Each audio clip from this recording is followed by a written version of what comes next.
నమస్తే. కిరణ్ టీవీని ఎంతగానో అభిమానిస్తున్న ప్రేక్షకులందరికీ శ్రీ పరాభవనామ సంవత్సర ఉగాది శుభాకాంక్షలు తెలియజేస్తూ నేటి కార్యక్రమాన్ని ప్రారంభిద్దాము. ఉగాది రాశి ఫలితాలు తెలియజేయడానికి ప్రస్తుతం మనతో పాటు ఉన్నారు ప్రముఖ ఆధ్యాత్మికవేత్త, జ్యోతిష వాస్తు పండితులు, లలిత అమ్మవారి ఉపాసకులు నానాజీ పట్నాయక్ గురుగారు. నమస్కారం గురుగారు. శ్రీమాత్రే నమః. గురుగారు, మనకైతే ఉగాది రాబోతుంది. మీకు మా ప్రేక్షకులందరి తరపున కూడా ఉగాది శుభాకాంక్షలు గురుగారు. శ్రీమాత్రే నమః. మన ప్రేక్షకులందరికీ కూడా ఉగాది శుభాకాంక్షలు తెలియజేసుకుంటున్నాను. అమ్మవారి యొక్క అనుగ్రహం కూడా పరిపూర్ణంగా కలగాలని మనస్ఫూర్తి కోరుకుంటున్నాను. గురుగారు, మిథున రాశి వారికి ఉగాది తర్వాత ఎలా ఉండబోతుందో తెలియజేస్తారా? తప్పకుండా అండి. యాక్చువల్గా ఏంటంటే ఇక్కడ ఆదాయ వ్యయాలు, రాజ్యపుజ్య అవమానాలు మరియు మనకి గ్రహస్థితిని బట్టి ఎలా ఉండబోతుంది ఏమిటి అని చెప్పి తెలుసుకునే ముందు చెప్తుంది నేనైనప్పటికీ చెప్పిస్తుంది సాక్షాత్ లలిత అమ్మవారిగా భావిస్తూ ఆ లలితాంబిక అమ్మవారి యొక్క అనుగ్రహం ఈ సంవత్సరం అంతా కూడా చూసే ప్రేక్షకులకి అమ్మవారి అనుగ్రహం కలగాలని మనస్ఫూర్తిగా కోరుకుంటూ ప్రధానంగా ఏంటంటే ఇక్కడ మిథునం వారికి ఆదాయం 8 ఉందండి, వ్యయం 11. అంటే ఆదాయం కంటే వ్యయం ఎక్కువగా ఉంది కదా అని కంగారు పడుతుంటారు. నేను చెప్పేది ఒకటే, మీ జన్మజాతకంలో కనుక ధనయోగాలు నడుస్తుంటే వీటిని టెన్షన్ పడకండి.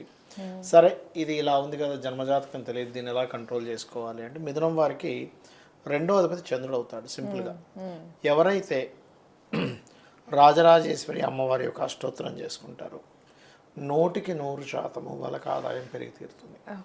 దీంతోపాటు ఓం సంపత్కరి సమారూఢ సింధుర వ్రజ సేవితాయ నమః చేసుకోవచ్చు. అలాగే వ్యయం తగ్గాలి అంటే బొబ్బర్లు దానంగా ఇవ్వాలి. బొబ్బర్లను ఉంటాయి, అవి ఒక శుక్రవారం నాడు దానం ఇచ్చినట్లయితే కూడా వ్యయం అనేటువంటి తగ్గుతుంది, అనవసరమైన ఖర్చు తగ్గుతుంది. ఇక రాజ్యపూజ్యం అవమానం కనుక చూసుకుంటే 1-7గా ఉంది. అంటే మనల్ని మెచ్చుకునే వాళ్ళు ఒక్కడుంటే మనల్ని ఇబ్బంది పెట్టేవాడు 7 ఉన్నాడు. ఇప్పుడు ఎట్లాగా దీన్ని అంటే సింపుల్గా ఏం లేదు, 3వ స్థానంలో కేతు ఉన్నాడు కాబట్టి ఉలవలు దానంగా ఇవ్వడం, గణపతి అష్టోత్తరం చేస్తూ ఉంటే మనల్ని ఇబ్బంది పెట్టేవాడు తక్కువగా ఉంటారు. అంటే మనం ఏం చేద్దామని ఆటంకపరిచే వాళ్ళు ఎక్కువ అవుతుంటారు. ఇక రాజ్యపూజ్యం పెరగాలంటే వీళ్ళు కాలభైరవ అష్టకం చేసుకోవడము లేనట్లయితే ఆంజనేయ స్వామి యొక్క ఆలయాలకు వెళ్ళడం కనుక చేసినట్లయితే కూడా తగ్గిపోతుంది రాజ్య అవమానం అనేటువంటిది. అలాగే కొంత హోమాలకి ఎంత అటెండ్ అవుతూ ఉంటే మిథునం వారికి అంత పూర్వజన్మ కర్మ అనేది తగ్గుతుంది, దానివల్ల అవమానించే వాళ్ళ సంఖ్య కూడా తగ్గుతుంది. ఇక మిగతా గ్రహాల యొక్క స్థితి మూలంగా మిథునం వారికి ఎలా ఉంది, ప్రజెంట్ అయితే గురువు రాశిలో ఉన్నాడు. దీనివల్ల ఏంటి, 2 రకాల ఫలితాలు వస్తుంది ఇక్కడ. ఒకటి, జూన్ వరకు కూడా వీళ్ళకి వద్దన్నా ఉద్యోగ అవకాశాలు వస్తాయి, వద్దన్నా వివాహ సంబంధించిన సంబంధాలు వస్తూ ఉంటాయి. కాకపోతే దాని మూలంగానే కొంత ప్రెషర్ కూడా ఉంటూ ఉంటుంది. ఎప్పుడైతే జూన్ నుంచి 2లోకి మారుతాడో గురువు, కొంతవరకు ఇది ఎంతైనా గురువు యొక్క స్వరూపం మారిందని అనుకున్నాం కాబట్టి ధన సంబంధించినటువంటి విషయంలో అనుకూలత ఉంటుంది, కొంత స్ట్రెస్ ఉంటుంది. అందులో ముఖ్యంగా తల్లి తరపు వారితో లేకపోతే ఎమోషన్గా కొంత ఫైనాన్షియల్ మూలంగా కొంత ఎమోషన్గా కొంత స్ట్రెస్ ఉండడము. 3లో కేతు ఉన్నందుకు కొంచెం మీరు ఏదైనా ఈ సంవత్సరం నవంబర్ వరకు ఏదైనా అగ్రిమెంట్స్ అవి చేసేటప్పుడు చూసుకొని చేయాలి. కాకపోతే కొంత ధైర్యంగా మొండి ధైర్యంతో ముందుకు వెళ్తారు వీరు. అదేవిధంగా వీరికి జూన్ లోపల ఏదైనా ప్రాపర్టీ తీసుకోవడము, కోర్సెస్ చేయడానికి అనుకూలంగా ఉంది. అదేవిధంగా జూన్ లోపల వీరికి ఇష్టపడి వివాహం చేసుకునే విషయం కానివ్వండి, సంతానం కోసం చేసే ప్రయత్నం కానివ్వండి ఫలిస్తుంది చెప్పాలంటే. ఇక జూన్ తర్వాత ముఖ్యంగా ఈ యొక్క మిథునం వారికి కనుక చూసుకున్నట్లయితే రుణం కోసం ప్రయత్నం చేసేటువంటి వారికి రుణ ప్రాప్తి లభిస్తుందని చెప్పొచ్చు. అండ్ అదేవిధంగా మరొక విషయం ఏంటంటే కొంచెం వివాహ సంబంధించిన విషయంలో శని యొక్క దృష్టి 7వ మీద ఉంది కాబట్టి వీళ్ళు వివాహ సంబంధించిన విషయం డబుల్ ట్రాన్సిట్ అంటారు. అంటే గురువు శని ఇద్దరి యొక్క దృష్టి కనుక 7వ మీద పడ్డప్పుడు జూన్ లోపల వీళ్ళు వివాహం కోసం ప్రయత్నం చేస్తే తొందరగా కుదురుతుంది. లేనట్లయితే మరలా వీరు నవంబర్ నుంచి మళ్ళీ ప్రభావం బాగుంటుంది వీళ్ళకి వివాహం విషయంలో. అయితే నవంబర్ తర్వాత నుంచి ఎప్పుడైతే కేతు 2వ స్థానంలోకి వస్తాడో, ఎవరికైనా మనీ ఇవ్వాల్సింది ఉన్నా, మనీ ఎవరి దగ్గర నుంచి తీసుకోవాల్సింది ఉంటే మిథునం వారు నవంబర్ లోపలే తీసుకోండి. కేతు 2లోకి వచ్చినప్పుడు ఏమవుతుందంటే అనవసరంగా మనీ స్ట్రక్ అవుతూ ఉంటుంది, ఇది జాగ్రత్త పడాలి. విదేశీ ప్రయాణాలు ఏమైనా ఫలిస్తాయా? చెప్తానండి. విదేశీ ప్రయాణాలు పర్టికులర్గా జూన్ నుంచి ఫలిస్తాయని చెప్పుకోవచ్చు. అయితే ఎప్పుడు కూడా చాలామంది ఒక మిస్టేక్ చేస్తుంటారు, వాళ్ళ పర్సనల్ చార్ట్లో విదేశాలకు వెళ్ళి అక్కడ ఉన్నతంగా బ్రతికేటువంటి యోగం ఉంటేనే విదేశాలకు వెళ్ళాలి. చాలామంది చూడండి ఇక్కడి నుంచి అక్కడ వెళ్ళిపోయి అక్కడ ఇరుక్కుపోయి అక్కడ పాపం ఇబ్బంది పడుతూ ఎందుకు ఈ జాబ్ చేస్తున్నా, ఎందుకు వచ్చాను విదేశాలు, ఏదేదో ఇంట్లో ఉన్న అయిపోయేది, 50,000 ఎంతో శాలరీ తెచ్చుకున్న అయిపోయేది, ఇక్కడికి వచ్చి పేరుకి మాత్రం 2 లక్షలు ఖర్చు, మొత్తం 2 లక్షలు అయిపోయింది, రూపాయి మిగలట్లేదు అని ఏడ్చే వాళ్ళు చాలామంది ఉన్నారండి. అంటే కొంతమంది నేను జాతకాలు చూశాను, వాళ్ళకి విదేశాలకు వెళ్ళి అక్కడ అభివృద్ధి అయ్యే యోగం ఉంటుంది. అసలు ఎందుకు పనికిరాడు వీడు అనుకున్న వ్యక్తి కూడా విదేశాలకు వెళ్ళినప్పటి నుంచి అసలు ఒక 10 లక్షలు సంపాదించేస్తాడు, 20 లక్షలు సంపాదిస్తాడు నెలకి. అసలు ఎంతో టాలెంటెడ్ అయ్యి స్వదేశంలో బాగుంటుందని ఉంటుంది కొంతమంది జాతకాలు. వాళ్ళు విదేశీ యోగం బాగలేనప్పుడు కనుక బలవంతంగా ఏదో ట్రై చేసి వెళ్ళిపోతారు చూసారా, వాళ్ళు ఇబ్బంది పడతారు. అందుకని ఫస్ట్ ఆఫ్ ఆల్ మీ పర్సనల్ చార్ట్లో విదేశాల్లో బాగుందా స్వదేశాల్లో బాగుందా అనేటువంటిది క్లియర్గా చూసుకోవాలి. అది ఇక ఈ సంవత్సరం అయితే వీళ్ళకి యోగం ఉంటే 6th మంత్ నుంచి బలం పెరుగుతుంది. కాకపోతే ఉద్యోగంలో కొంత స్ట్రెస్ అది ఉంటూ ఉంటుంది. సాఫ్ట్వేర్ రంగాల్లో ఉండేటువంటి వారికి కొత్త ఉద్యోగ అవకాశాలు కూడా వస్తాయి. ఒక జాబ్ అన్నట్టు కాకుండా 2 జాబులు చేయాలి, ఇలా అయితే కాదు మనకు కుదరదు అని చెప్పని కొంచెం 2 జాబులు చేసే ప్రయత్నం చేస్తారు. ఎందుకంటే డ్యూయల్ సైన్ ప్రత్యేకంగా ఇది అధిపతి కూడా వచ్చి కూర్చున్నాడు కాబట్టి అదొకటి. అండ్ కాకపోతే ఉద్యోగం కోసం ఎక్కువ శ్రమ పడేటువంటి వారు ఓం మాణిక్య మకుటాకార జానుద్వయ విరాజితాయే నమః అనే మంత్రం కనుక చేసుకున్నట్లయితే సరిపోతుంది. ఓకే, బిజినెస్ చేసే వాళ్ళకి ఎలా ఉంది గురుగారు? బిజినెస్ చేసేటువంటి వారికంటే అది డిపెండ్ ఆన్ వాళ్ళు ఏ బిజినెస్ చేస్తున్నారు అనే దాని మీద ఉంటుందండి. పర్సనల్ చార్ట్ చూసుకోవాలి బిజినెస్కి. ఎలా ఉంటుందంటే అక్కడ అది సర్వీస్ ఓరియంటెడా ప్రోడక్ట్ ఓరియంటెడా చూసుకోవాలి. ఎప్పుడైనా ఎవరైనా బిజినెస్ స్టార్ట్ చేయాలన్నప్పుడు వాళ్ళు చూసుకోవాల్సిన బేసిక్ థింగ్స్ ఏంటంటే వాళ్ళకి ఏ బిజినెస్ పనికి వస్తుంది, ఏ గ్రహం ఇస్తుంది బిజినెస్, ఇప్పుడు స్టార్ట్ చేయొచ్చా లేకపోతే ఒక 3 నెలల 6 నెలల చెక్ చేసుకోవాలి. పార్ట్నర్షిప్ చేయాలా సింగిల్గా చేస్తే బాగుంటుంది, కొంతమందికి పార్ట్నర్షిప్ చేస్తేనే బాగుంటుంది. మరొక విషయం ఏంటంటే అసలు ఈయన పేరు మీద ఆ బిజినెస్ ఉందా లేదా, లేదా జీవిత భాగస్వామి పేరు మీద స్టార్ట్ చేసి ఈయన జస్ట్ చూసుకునే వాళ్ళ ఉంటాడు, అలాగా చూసుకోవాలి, అప్పుడు బాగుంటుంది. లేదా కొన్నిసార్లు ఆన్లైన్లో చేస్తే బాగుంటుంది. ఇవన్నీ వాళ్ళ పర్సనల్ చార్ట్ వెరీ క్లియర్గా ఇండికేట్ చేస్తుంది. గురుగారు, ప్రస్తుత పరిస్థితి బట్టి ఈ సంవత్సరంలో ఏ రంగాల వారికి ఎలా ఉందంటారు? ప్రస్తుత పరిస్థితి కనుక చూసుకుంటే మనం నవనాయకాస్ తీసుకుంటామండి. నవనాయకాస్ కనుక తీసుకుంటే ఇక్కడికి ఈసారి గురువు రాజయ్యాడు. మనకి పోయిన సంవత్సరం రవి రాజైనందుకు కేతుతో సంబంధం ఉన్నందుకు కొంచెం రాజకీయ నాయకులు లేకపోతే కొంతమందికి ప్రాణగండాలు ఇవి అనుకున్నాం, అదే రకంగా జరుగుతూ వచ్చాయి ఈ యుద్ధాల వల్ల. అయితే ఈసారి గురువు రాజైనందుకు కొంచెం అంటే మనకి గురువు యొక్క హౌజెస్ పాడయ్యాయి కాబట్టి కొంచెం మిస్కమ్యూనికేషన్స్ అవ్వడము యుద్ధ సంబంధించిన వాటికి తీసుకెళ్తూ ఉంటుంది. ఎందుకంటే కేవలం గురువు ఒకటే కదా, మనం మంత్రిని కూడా తీసుకోవాలి. మంత్రి అంటే ఆలోచన విధానం, అంటే పాలించేవాడికి గొడవ పెట్టుకోవాలి, యుద్ధం చేయాలనే ఆలోచన. ఎందుకంటే కుజుడు అవుతున్నాడు మంత్రి. సో అందుకని ఏంటంటే ఎంతసేపు పరిపాలనా దక్షత ఎంతసేపు కూడా మన శక్తిని చూపించాలి. మంత్రి అనేది పరిపాలనా దక్షత, ప్లానింగ్. అక్కడ ఎలా ఉంటుందంటే ఇగో ఇది నా శక్తి అనే శక్తిని చూపిస్తూ చేసే ప్రక్రియలోకి వెళ్తూ ఉంటాయి అన్ని దేశాలు కూడా.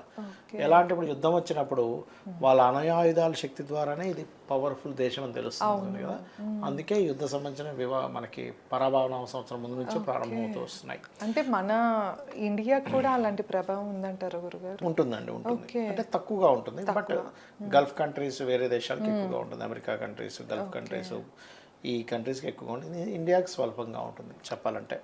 అదేవిధంగా సేనాధిపతి అంటే రక్షణ కారకుడు కూడా దేశ రక్షణ కారకుడు చంద్రుడు అవుతున్నాడు. కాబట్టి ఏంటంటే ఒక్కొక్కసారి దేశ రక్షణ సంబంధించిన విషయంలో కొంచెం చిన్నపిల్లల్లా వ్యవహరిస్తున్నారు ఏంటి అనేటువంటిది మనం చూస్తాం. అండ్ అలాగే మనకి సస్యాధిపతి అంటే మనకి క్రాప్స్ కనుక తీసుకుంటే ఇక్కడ కొన్ని పంచాంగాల గురువు ఇచ్చాడు, కొన్ని ఇట్లా శుక్రుడు ఇచ్చాడు. కాబట్టి ఏంటంటే పంటలు అయితే పండుతాయి, పండవని కాదు. ఎందుకంటే క్రాప్స్ కారకుడు ధాన్యాధిపతి కూడా బుధులవుతున్నాడు. సో దానివల్ల ఏంటంటే ఈ సంవత్సరం బుధగ్రహం కూడా ధాన్యాధిపతి అవుతున్నాడు. కాబట్టి ఈ యొక్క ధాన్యం యొక్క రేట్లు విపరీతంగా పెరుగుతాయి అనేటువంటిది చూపిస్తుంది. అదేవిధంగా అర్ఘ్యాధిపతి అంటారు, అంటే ప్రైజెస్ కూడా చంద్రుడు అయ్యాడు. కాబట్టి ఎలా ఉంటుందంటే ఇవాళ ఉన్న రేటు రేపు ఉండదండి. చంద్రుడు ఇది కదా, ఇవాళ ఉంది ఈ రేటు అనుకుంటే రేపు ఉండదు. అమ్మాయి ఇంత పెరుగుతుంది అనేసరి మళ్ళీ డౌన్ఫాల్ అవుతూ ఉంటుంది. ఒకరోజేమో అసలు ఇంకా ఇంతకంటే ఇంకా తగ్గదు రేటు అన్నట్టుగా ఉంటుంది. రేపు వచ్చేసరికి తగ్గిపోవచ్చు, పెరగచ్చు. ఎందుకంటే పెరగదు అనుకునేటువంటిది, ఎందుకంటే చంద్రుడు ఈజ్ ది మూమెంట్. ఒక రాశిలో 2.5 రోజులు ఉంటాడు చంద్రుడు. అలా ఉన్నప్పుడు ఏంటంటే దాని ఇది కూడా అంతే ఫాస్ట్గా పెరుగుతుంటుంది, అంతే ఫాస్ట్గా తగ్గుతూ ఉంటుంది. 15 రోజుల క్రితం ఒక రేట్ ఉంటే 15 రోజుల తర్వాత ఇంకో రేట్ హై లెవెల్లో ఉంటుంది. ఒకటేసారి అసలు ఎవడు కొనట్లేదు అన్నట్టుగా ఉంటుంది. ఇప్పుడు టమాటా బాగా రేట్ వచ్చింది అనగానే చూస్తే టమాటా ఎవడు కొండు, 2 రూపాయలు దొరుకుతుంది. ముందుగా చూస్తేనేమో 40 రూపాయలు, 50 రూపాయలు, 100 రూపాయలు అమ్మే టమాటా ఒకటేసారి 2 రూపాయలకి ఎందుకు పనికి రాకుండా పడేసాను అనేది వింటాం మనం. అలా ప్రతి వస్తువు విషయంలో ఎప్పుడైతే ఈ అర్ఘ్యాధిపతి అంటే ధరలకు కారకుడు ఎప్పుడైతే చంద్రుడు అయ్యాడో ఎక్కువ ఫ్లక్చువేషన్స్ ఉంటాయి, విపరీతంగా రేట్లు పెరుగుతాయి. అవి బాబా ఏమిటి రేట్లు అన్నట్టు కూడా చూస్తాం చాలా విషయాల్లో. ఎందుకంటే చంద్రరాశిలో గురువు వస్తున్నాడు. అందుకని ఏంటి మార్కెట్లో రేట్లు మీరు గమనించండి. మీరు నెక్స్ట్ గురువు ఎప్పుడైతే 6 నెలల నుంచి మారుతున్నాడో అక్కడ ఏమైపోద్దంటే మీకు అసలు 6 నెలల దాకా అక్కర్లే, మిథునంలో ఉన్నప్పుడే ఆల్రెడీ 15 డిగ్రీలు దాటిపోయాడు కాబట్టి దాని ప్రభావం, ధరల యొక్క ప్రభావం విపరీతంగా ఉంటుంది. అండ్ అలాగే మేఘాధిపతి చంద్రుడు అవుతున్నాడు, అంటే వర్షాలు కురిపించే కారకుడు చంద్రుడు అవుతున్నాడు. కాబట్టి ఇది ఎలా ఉంటుందంటే ఒకటేసారి మనం గత వీడియోలో కూడా చెప్పాం, యుద్ధ మేఘాలు కనిపిస్తాయి. అదేవిధంగా ముసురు పట్టుకుంటే 10-15 రోజులు అలా వరుసగా ముసురు పట్టు మంచి వర్షాలు పడతాయి, అందులో ఎటువంటి డౌట్ లేదు. అండ్ రసాధిపతి ఈజ్ శని అవుతున్నాడు యాక్చువల్గా. సో పాలు, నెయ్యి, నూనె, వంట సంబంధించిన పదార్థాలు, లోహాలు ఇవన్నీ ఏంటంటే రవికి శనికి ఇద్దరికి వచ్చింది. బట్ రవికి కొన్నిట్లో చూపిస్తే కొన్ని శని చూపిస్తున్నాడు. బట్ మనం న్యాచురల్ అంటే నేను క్యాలిక్యులేషన్ చేశాను యాక్చువల్గా ఎవరు అవుతున్నారు అని చెప్పి చూసుకుంటే కనుక అక్కడ ఎక్కువ శనికే వస్తుంది. శనికి వస్తుంది కాబట్టి ఈ శని ఎప్పుడైతే గురువు యొక్క రాశుల్లో ఉన్నాడో చెప్పాలి అంటే కొన్ని పదార్థాలు 2 రకాలుగా అంటే ఒక్కొక్కసారి నాణ్యత తగ్గి అమ్మడం కానీ ఇట్లాంటివి ఉంటాయి. చెప్పాలంటే నాణ్యత విషయంలో లోపం వచ్చింది అనేటువంటిది మనం ఎక్కువగా వింటూ ఉంటాం. నీర్సాధిపతి అంటారు, అంటే బంగారం, వెండి ఇటువంటివి చూసుకుంటే గురువే అయ్యాడు ఈసారి నీర్సాధిపతి. కాబట్టి వీటి రేట్లు కూడా బ్రహ్మాండంగా పెరగనున్నాయని చెప్పి చూపిస్తుంది. అయితే మీరు రంగాల వారికి సంబంధంగా కూడా కొన్ని అడిగారు, దాని రకంగా కూడా చూసుకుంటే ఫస్ట్ ఆఫ్ ఆల్ ఏంటంటే మనకి ఈ సంవత్సరం ఈ కమ్యూనికేషన్స్ లేకపోతే ఈ ధాన్యం అమ్ముకునే వాళ్ళకి అంటే ఒక రీటైల్ షాప్స్ లేకపోతే వీళ్ళకి గ్రెయిన్స్ సంబంధించిన వాటికి మాత్రం చాలా బాగుంటుందని చెప్పుకోవచ్చు. భూమి రేట్లు కూడా బాగా విపరీతంగా పెరుగుతాయి. భూమి రేట్లు అందులో ఎటువంటి సందేహం లేదు. రియల్ ఎస్టేట్ ఈ రంగాల్లో ఉండే వారికి బాగా పెరుగుతుంది. అండ్ వ్యవసాయ రంగాల్లో ఉండే వారికి కూడా చక్కగా వాళ్ళకి మంచి పెరుగుతుందని చెప్పుకోవచ్చు. ఈ సంవత్సరం అధిపతి గురువు అయినందుకు, ఆ గురువు యొక్క రాశులు పాడైనందుకు కొంత పీఠాధిపతులకి, పండితులకి వీళ్ళకి కూడా ఎక్కువ ఇబ్బందులు ఉంటాయి. పోయిన సంవత్సరం మనం ఆల్రెడీ ప్రిడిక్ట్ చేసాం, పోయిన సంవత్సరం అది మొన్న జరిగింది. ఈసారి గురువు అయినందుకు దాని ప్రభావం ఇంకా ఎక్కువగా ఉంటుంది. కాబట్టి ఎవరైనా ఎక్కడైనా ఎటువంటి యాక్షన్, ఎటువంటి మాట మాట్లాడేటప్పుడైనా సరే 1-4 సార్లు ఆచితూచి అడుగు వేయాలి, అడుగు వేసి మాట్లాడాలి అని చెప్పి తెలుస్తుంది. విద్యార్థులకి కొత్త విద్యలు, ఇంకా కొత్త టెక్నాలజీలు వచ్చేటువంటి ఛాన్సెస్ ఎక్కువగా కనిపిస్తున్నాయి. Because of Jupiter is in Cancer సైన్లోకి ఎంటర్ అవుతున్నాడు. కాబట్టి అసలు మనం ఊహించాం ఇంత టెక్నాలజీ, ఇంత డిఫరెంట్ విద్యలు కూడా వస్తున్నాయా అనేటువంటిది. ఇంకోటి ఏంటంటే ఈ సంవత్సరం మీరు గమనిస్తే కనుక బ్లాక్ మ్యాజిక్స్ ఎక్కువ జరుగుతాయండి. ఈ సంవత్సరం విపరీతమైన బ్లాక్ మ్యాజిక్స్ జరుగుతాయి. సాధన చేసే వాళ్ళు ఎక్కువ మంది, నేర్చుకునే వాళ్ళు పెరిగిపోతారు, చేసే వాళ్ళు పెరిగిపోతారు. ఇదేమిటారు బాబు ఇలాంటి విద్యలు ఎక్కువైపోయాయి అనేటువంటిది మనం ఖచ్చితంగా చూస్తాం. బ్లాక్ మ్యాజిక్స్ ఎక్కువయ్యేటువంటి సంవత్సరం ఇదంతా కూడా. వీటికి ఏమైనా పరిహారం ఉంటుందా గురువు? ఒకటేనండి, మనకి శాస్త్రంలో ఏంటంటే లలితా సహస్రనామాల్లో పంచప్రేతాసనాసీన పంచబ్రహ్మస్వరూపిణి చిన్మయీ పరమానంద విజ్ఞాన గణరూపిణి అనే మంత్రం చేసుకోవడం మంచిది. ఇక రెండవది ఏంటంటే గోవులకి గోసేవ చేయడము, చండీ పారాయణం చేసుకోవడము, ఓం దుమ్ దుర్గాయ నమః మంత్రం, లేకపోతే ఓం చండికాదేవి అయి నమః అనే మంత్రం. ఇటువంటి బ్లాక్ మ్యాజిక్ మనకి రాకుండా ఉంటుంది. లేదా హనుమతి యంత్రం అని ఉంటుంది, హనుమతి యంత్రాన్ని పెట్టుకున్నా సరే రాదు. ధన్యవాదాలు గురు. శ్రీమాత్రే నమః.